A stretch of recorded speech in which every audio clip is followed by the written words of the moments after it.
Hello friends, कैसे हैं आप? Welcome to IP classes. My name is Aman Arora and आज मैं आपके लिए लेके आया हूं एक बड़ा इंपॉर्टेंट प्लस वन का टॉपिक, अकाउंटिंग क्वेश्चंस।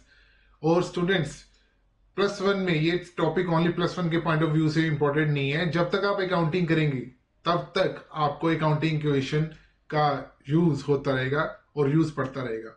तो ज्यादा टाइम ना वेस्ट करते हुए आइए, let's get started to accounting questions. तो माय डियर फ्रेंड्स, मैं आपके साथ अकाउंटिंग क्वेश्चन के टीएस ग्रेवाल के कुछ क्वेश्चंस लेके आया हूं जो मैं आपके साथ डिस्कस करने जाता हूं। तो ज्यादा टाइम ना वेस्ट करते हुए हम क्वेश्चन सॉल्व करते हैं टीएस ग्रेवाल के अकाउंटिंग क्वेश्चन के। तो उसके लिए कुछ आपको इंपॉर्टेंट टर्म्स का पता होना चाहिए। जैसे कि ये फर्स्ट क्वेश्चन है।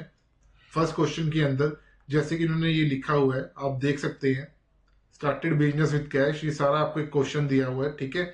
अब इस क्वेश्चन को हम सॉल्व करने लगे हैं। तो अब कैसे करना है इस क्वेश्चन को सॉल्व, तो आइए देखते हैं। जैसे कि ये हाईलाइटेड एरिया दिया हुआ है मैंने आपको। सबसे पहले तो क्या होता है, मैं आपको कुछ एग्जांपल्स दे रहा हूं कि अभी हमने करना क्या है। जैसे स्टूडेंट्स, एक बिजनेस है, ये एक बिजनेस है, ठीक है। बिजनेस यानी एक हम शॉप बना रख लेते हैं इसको, ये एक शॉप है। ऑल्दो ये लग नहीं रही है ज्यादा। तो ये मिस्टर राम है। राम को बिजनेस चलाना होगा या आपने भी बिजनेस करना हो, तो आप क्या करेंगे? सबसे पहले बिजनेस में पैसे लगाएंगे। क्या लगाएंगे? पैसे लगाएंगे। तो पैसे किस तरह से लग सकते हैं? दो ही तरीके से लग सकते हैं, या तो कैश के थ्रू लग सकते हैं या आप बैंक के थ्रू लगा सकते हैं, ठीक है। तो 100% जो भी क्वेश्चन होंगे वो स्टार्ट ही इसी चीज से होंगे कि स्टार्टेड बिजनेस विद कैश या started business by opening bank account. Real life में भी यही चीज चलती है। आप जो बिजनेस अभी जब भी अपना ओपन करते हैं, जीएसटी नंबर लेते हैं, तो जीएसटी में भी ये एक इंपॉर्टेंट पैरामीटर है कि अपना 45 डेज में बैंक अकाउंट खुलाओ। तो मैं आपके साथ प्रैक्टिकल चीजें भी डिस्कस करता जा रहा हूं। तो इस पर्सन ने, राम ने, जैसे कि इस एग्जांपल में है, 5 लाख रुपए क्या किए? इन्वेस्ट किए बिजनेस में। कितने रुपए इन्वेस्ट किए? 5 लाख रुपए इन्वेस्ट किए। अब उसने अगर 5 लाख रुपए इन्वेस्ट किए हैं तो ऑब्वियसली ये कुछ काम तो करेगा ही करेगा, है ना। तो वो क्या काम कर रहा है? उसका मोबाइल का काम है, मोबाइल सेल परचेज का। फ्रेंड्स, मैं ये सब कुछ क्यों बता रहा हूं आपको, इसका एक रीजन है। मैं सीधा ही आपको ये क्वेश्चन करवाने लग जूं और आपको बेस ना बताऊं तो वो गलत हो जाएगा ना। तो बेस बताना तो ज्यादा जरूरी है। अगर मैं आपको हर एक चीज क्लियर नहीं करूंगा तब तक आप क्या करेंगे? आपको तब तक नॉलेज नहीं मिलेगी। ये क्लासेस नॉलेज के लिए ही है, ये क्लासेस सिर्फ क्वेश्चन आंसर सॉल्व करने के लिए नहीं है। तो फ्रेंड्स, जैसे मैं आपके साथ डिस्कस कर रहा हूं कि राम ने एक मोबाइल बिजनेस का काम शुरू किया और 5 लाख रुपए बिजनेस में इन्वेस्ट किए, यानी उसने क्या किया? कैश लगाया। तो अब हमेशा जब आप, एक इंपॉर्टेंट कंसेप्ट है, एक इंपॉर्टेंट प्लस वन में कंसेप्ट है, कौन सा? Separate legal entity concept. Separate legal entity concept,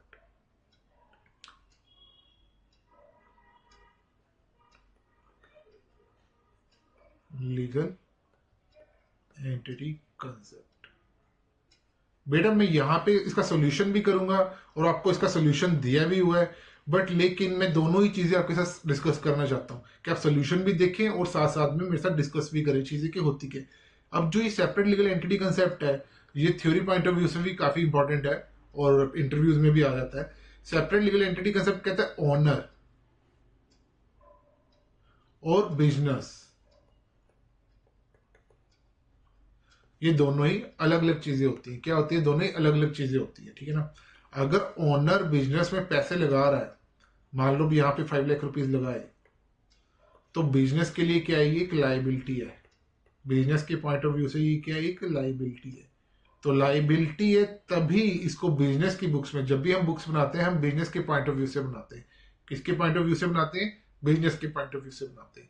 तो जब भी आप अकाउंटिंग में कभी भी जॉब करेंगे ना, यहाँ पे जिस तरह एक वो है, मोबाइल शॉप है, दोबारा से बता रहा हूँ, यहाँ पे आपका एक अकाउंटिंग का एक आपकी रूम है, ठीक है ना, जहां पे आप अकाउंटिंग का सारा काम करते हैं।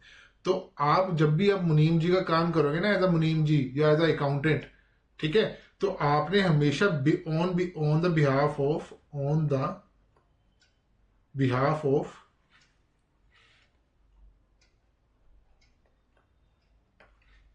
बिजनेस सोचना है। अब बिजनेस के पास 5 लाख रुपए आ गए, ठीक है, मैं सारे रूल्स आपको समझाता जाऊंगा, पर रूल समझाने से ज्यादा इंपॉर्टेंट है आपको पहले आपके माइंड में काफी सारी चीजें मैं डाल दूं, और मैं इतनी सारी चीजें आपके माइंड में डाल दूं ताकि आपको कोई भी क्वेश्चन आ जाए तो आप कर सके। तो बिजनेस में कितने रुपए आ गए? 5 लाख रुपए आ गए, ठीक है ना। और बिजनेस के लिए ओनर का जो पैसा है वो एक लाइबिलिटी हो गया। क्या हो गया? ये एक तरह से 5 लाख रुपए जो डाले हुए हैं ये एक तरह से लाइबिलिटी हो गया। यही रीजन है कि जब भी बिजनेस स्टार्ट किया जाता है तो हम हमेशा बिजनेस के पॉइंट ऑफ व्यू से हम क्या एंट्री लिखते हैं। जैसे ये मेरा अकाउंटिंग रूम है, ठीक है ना, या अकाउंटिंग का मेरा ऑफिस है, इसके अंदर ही बनाया हुआ मैंने। तो हम क्या लिखेंगे? हाँ जी फ्रेंड्स, जैसे कि भी हम डिस्कस कर रहे हैं इस एग्जांपल में कि 5 लाख रुपीस राम ने बिजनेस में लगाए, तो जर्नल एंट्री एज अकाउंटेंट हम क्या डालेंगे? हम एज अकाउंटेंट, क्योंकि हम तो जो जॉब कर रहे हैं वो कहाँ पे कर रहे हैं? बिजनेस में कर रहे हैं। हम जॉब यहाँ पे कर रहे हैं, तो हम इसी के बिहाफ पे एंट्री डालेंगे। तो बिजनेस में क्या आया? ये जर्नल एंट्री कहाँ पे हो रही है? बिजनेस की बुक्स में हो रही है। Journal entry in the books of business, जो ये बिजनेस है, ठीक है ना, उसकी बुक्स में हो रही। तो बिजनेस क्या है? वो राम का बिजनेस है। बट अब बिजनेस के बिहाफ से क्या जर्नल एंट्री होगी? सबसे पहले तो बिजनेस में क्या आया? कैश आया, कैश अकाउंट डेबिट, क्योंकि हम बिजनेस के बिहाफ से एंट्री कर रहे हैं टू राम्स कैपिटल अकाउंट। तो राम्स कैपिटल अकाउंट। तो जब हमने ये एंट्री करी, कितने से करेंगे? 5 लाख रुपीज से करेंगे। सो जब ये फर्स्ट एंट्री होगी तो इसी तरह से अब इसके ऊपर क्या रूल लगा? इसके ऊपर रूल लगा debit what comes in. Business के पास पैसे आए। ये किसके पास पैसे आए? बिजनेस के पास पैसे आए। एंड इसके ऊपर रूल लगा क्रेडिट द गिवर, क्योंकि राम क्या है? राम गिवर है। Ram is the giver. So इसके ऊपर पर्सनल रूल लग रहा है। जब भी आप एंट्रीज करेंगे तो एक पॉइंट के ऊपर रियल रूल भी लग सकता है और दूसरे पॉइंट के ऊपर पर्सनल रूल भी लग सकता है। तो जैसे कि इस पॉइंट पे आप देख रहे हैं, यहां पे कौन सा रूल लग रहा है? यहां पे रियल रूल लग रहा है। कौन सा रूल लग रहा है? यहां पे रियल रूल लग रहा है। और यहां पे कौन सा लग रहा है? पर्सनल। कौन सा रूल लग रहा है? पर्सनल। तो ये एक बहुत अच्छा एग्जाम्पल है। अगर किसी ने मेरे इतने ही कंसेप्ट को देख लिया होगा ना, और इतनी ही क्लास को देख लिया होगा, तो उसको काफी कुछ क्लियर हो गया होगा। आप अगर ये चीजें देख रहे हैं तो इसके अंदर ये सिर्फ जर्नल एंट्री क्यों की गई है? क्योंकि ये आपका बेस बनाने के लिए की गई है, ठीक है। अभी मैं इसको हटा रहा हूं तो इसका अकाउंटिंग क्वेश्चन पे क्या इफेक्ट पड़ेगा। इसके बाद ये देखिए कि जो ये हम अकाउंटिंग क्वेश्चन कर रहे हैं ये किसके बिहाफ पे कर रहे हैं। जब भी हम अकाउंटिंग क्वेश्चन या जब भी हम क्वेश्चन को सॉल्व करेंगे, मैं इसको इन एंट्रीज को रब कर रहा हूं क्योंकि मेरे पास अभी स्पेस अवेलेबल नहीं है। मैं इसी स्पेस के ऊपर ये क्वेश्चन भी मैंने सॉल्व करना है, तो इस करके मैं आपको रब करके दिखा रहा हूं।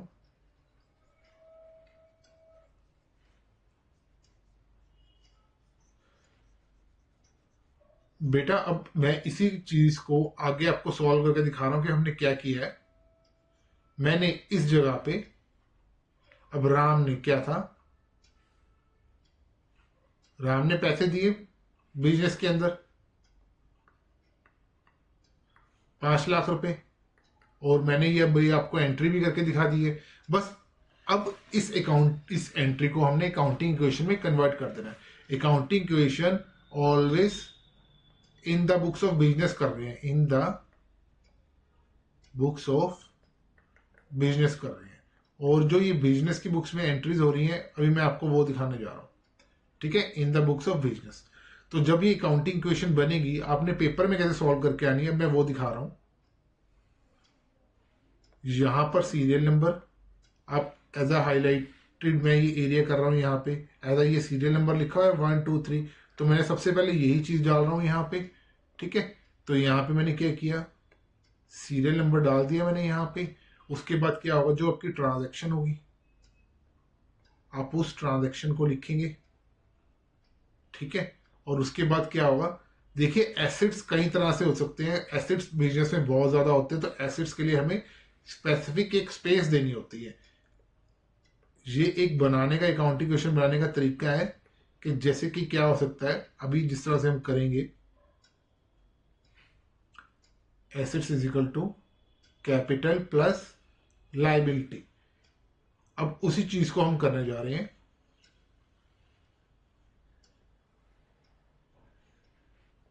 सबसे पहला पॉइंट क्या था, आप यहां पे सारा कुछ लिख देंगे।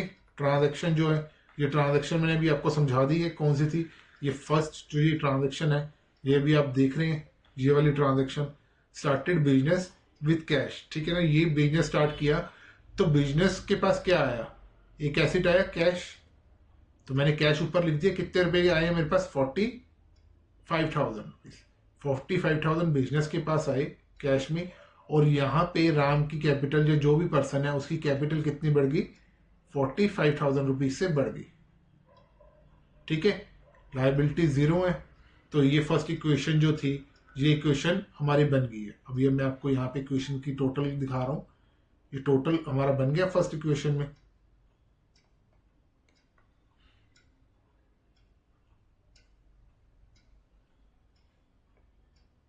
$45,000 एंड यहाँ पे 45,000 फर्स्ट इक्वेशन हो गई। उसके बाद हम सेकंड इक्वेशन करेंगे। जैसे कि आप यहाँ पे देख रहे हैं सेकंड इक्वेशन में क्या लिखा हुआ है, हमने उसके बाद क्या किया, एक बैंक अकाउंट ओपन कराया, ठीक है। बैंक अकाउंट ओपन कराएंगे तो क्या जर्नल एंट्री होगी उसकी। अगर हम बैंक अकाउंट ओपन कराएंगे तो मैं उसकी जर्नल एंट्री यहाँ पे ऊपर लिख के दिखा रहा हूं, bank account debit to cash account, to cash account. ये कितने से होगी, 4500 रुपीज से। तो मैं जर्नल एंट्रीज भी आपको साथ साथ में एक्सप्लेन करता जा रहा हूं। इसके ऊपर, इस एंट्री के ऊपर भी रियल रूल लगा और इस एंट्री के ऊपर भी रियल रूल लगा। क्यों, credit what goes out, credit what goes out, business से क्या जा रहा है, कैश जा रहा है, और उसकी जगह पे debit what comes in, debit what comes in का रूल लगा इसके ऊपर, क्या बिजनेस के अंदर आ रहा है। तो अब हम जब इस एंट्री को लिखेंगे तो स्टूडेंट्स यहाँ पे आप पूरी नरेशन लिख देंगे क्वेश्चन की। उसके बाद क्या करेंगे, यहाँ पे कैश कितने से चले गया, 40, कितना लिखा हुआ यहाँ पे, 4500 रुपीज से यहां से चले गया। बट मेरे पास एक और एसेट आ गया, उसका नाम क्या है, बैंक। यहां पे मैंने लिख दिया और वो क्या, 4500 रुपीज ऐड हो गए, ठीक है। 4500 रुपीज ये मैंने ऐड कर दिए।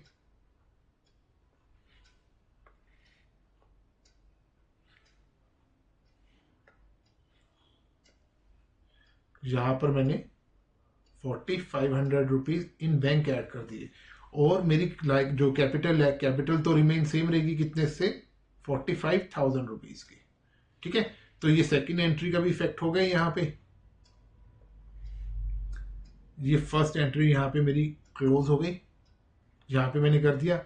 और उसके बाद क्या था, नीचे सेकंड एंट्री का इफेक्ट यहाँ पे मैंने डाल दिया। और मैं सेकंड एंट्री का इफेक्ट कर डालने के बाद टोटल फिर निकालूंगा यहाँ पे फिर दोबारा से मैं सेकंड एंट्री के बाद टोटल करूंगा। तो कैश में से अगर 4500 रुपीज निकल गए तो क्या एंट्री होगी, यहाँ पे कैश कितने का रह गया, 40,500 प्लस बैंक 4500 रुपीज का, एंड कैपिटल मेरी कितने की होगी, 45,000 रुपीज की। Liabilities as it is zero है, liabilities as it is zero है। तो हमने इसको, चाहे आप जीरो भी लिख सकते हैं, अदरवाइज इसको आप हटा भी सकते हैं। तो बेटर यही रहेगा, मैं इसको हटा देता हूं लाइबिलिटीज को, ठीक है। यहाँ पे जीरो है लाइबिलिटीज, यहाँ पे भी लाइबिलिटीज जीरो है, तो यहाँ पे लाइबिलिटीज भी जीरो होगी, ठीक है ना। अब ये सेकंड नरेशन भी होगी और अब ये सेकंड ट्रांजेक्शन भी यहाँ पे खत्म होगी है।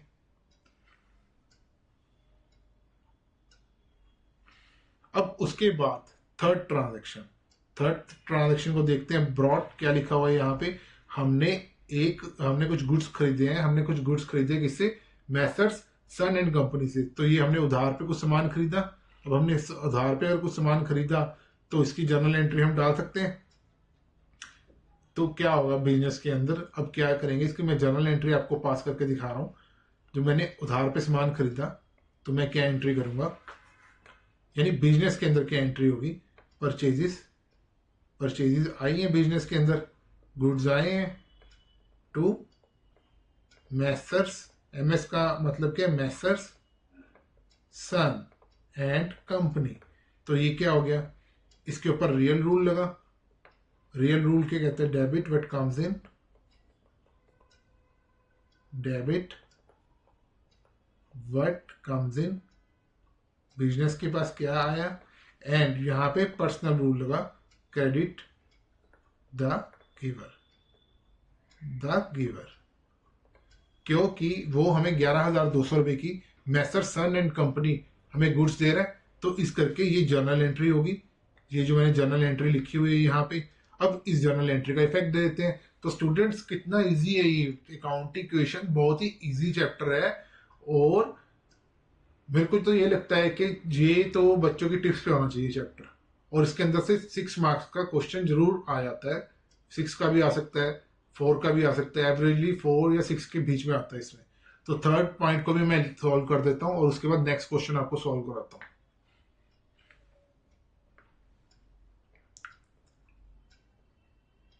पढ़ाने के बाद भी मैं सोचता था कि पढ़ाने में इतना एफर्ट नहीं लगता, लेकिन पढ़ाने में भी बहुत ज़्यादा एफर्ट्स लगते हैं। तो जितने मैं एफर्ट्स डाल रहा हूँ, तो मैं भी यही चाहूँगा कि आप भी मेरे चैनल को सब्सक्राइब करें, लाइक करें, शेयर करें, और ज़्यादा से ज़्यादा हो सके मेरी एजुकेशनल वीडियोस को जो स्टूडेंट्स हैं, जो नीडी स्टूडेंट्स हैं, उनके पास ये यानी शेयर करें। तो अब देखो थर्ड एंट्री फिर लिखी मैंने यहाँ पे, जो क्या है कि आपने यहाँ पे लिख देना है ब्रॉड गुड्स फ्रॉम मैसर्स, जो ये लिखा हुआ सन एंड कंपनी से कितने रुपए की ये परचेज करें, 11,200 की परचेजेस। एक तरह से हमारा स्टॉक नया एसेट है, तो नया एसेट है तो स्टॉक को ऐड कर दो, ठीक है। तो यहाँ पे क्या हुआ, हमारे पास ये जो है कैश उतने का उतना ही रहा, बैंक 4500 कुछ नहीं किया, बस हमारे पास आए ही है एसेट्स में क्या 11,200 के स्टॉक आ गया, ठीक है। और वहां पर हमारी जो लाइबिलिटीज है, कैपिटल उतने की उतनी रही। यस, ये बड़ा इंपॉर्टेंट पॉइंट है कि लाइबिलिटीज में क्रेडिटर्स इंक्रीज हो गए। क्रेडिटर्स जो है वो हमारी लाइबिलिटी है, ये हमारी एक्सटर्नल लाइबिलिटी है। लाइबिलिटी तो ये भी है, लाइबिलिटी तो कैपिटल भी है, पर ये इंटरनल लाइबिलिटी है, और ये क्या है, ये हमारी एक्सटर्नल लाइबिलिटी है। तो जब हम इसको चेक करेंगे, जब हम इसकी अकाउंटिंग इक्वेशन को बना दिया जिस तरह मैंने, जब हम इसका टोटल बनाएंगे तो ये अकाउंटिंग इक्वेशन आपकी टैली हो जाएगी, ठीक है। इन टोटल भी टैली हो जाएगी। अगर आपने इंडिविजुअल वाइज रखनी है, जैसे कि यहाँ पे आंसर में देख सकते हैं 40,000 रुपीज, यहाँ पे 4500 का बैंक और 11,200 का स्टॉक है, और इतने की क्रेडिटर्स है हमारे, और इतने की उसके बाद 45,000 की हमारी कैपिटल है। तो ये यहाँ पे मैच हो गया, जैसे कि आप देख सकते हैं।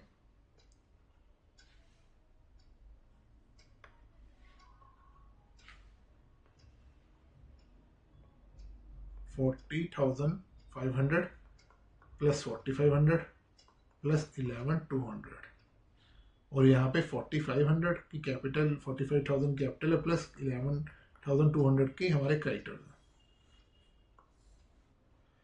तो आई होप आपने अभी क्या डिस्कस किया, अभी जो भी मेरे साथ डिस्कस किया है वो आपको काफी कुछ समझ आया होगा। मैं एक नेक्स्ट पेज पे ले चलता हूँ, या इसके नीचे लेके जा रहा हूँ आपको, कि आपको चीजें